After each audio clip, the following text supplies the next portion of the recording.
na yung kamatayan ko nandyan at I have proven. Alam ba ninyo na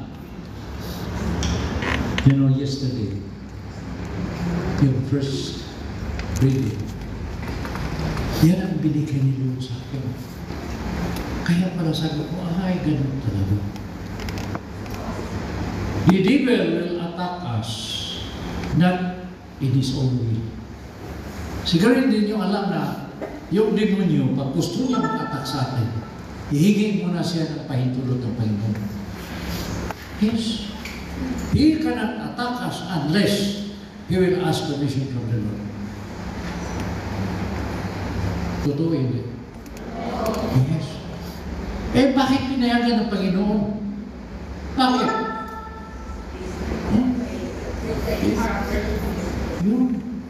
Yan ang reading ng first reading kako.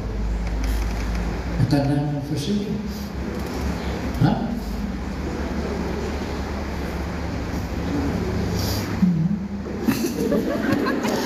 Sino nagsimba kako?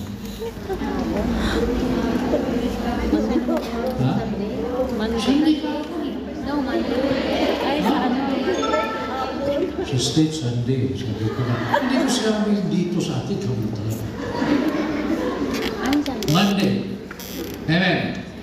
Amen. Nung bigyan mo ako ng Job 1, 6 to 12 lang. I just want to show you that the devil will always ask God the permission to attack us. Hindi siya pwedeng mag-attack sa atin ng walang permission. But God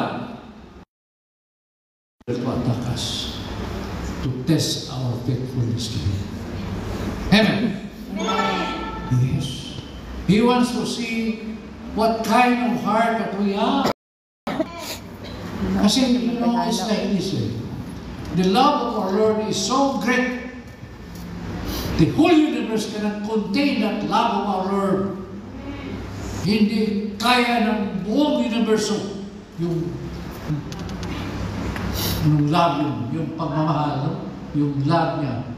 Hindi kaya. You cannot contain that. But He can be so small that He can live in our heart.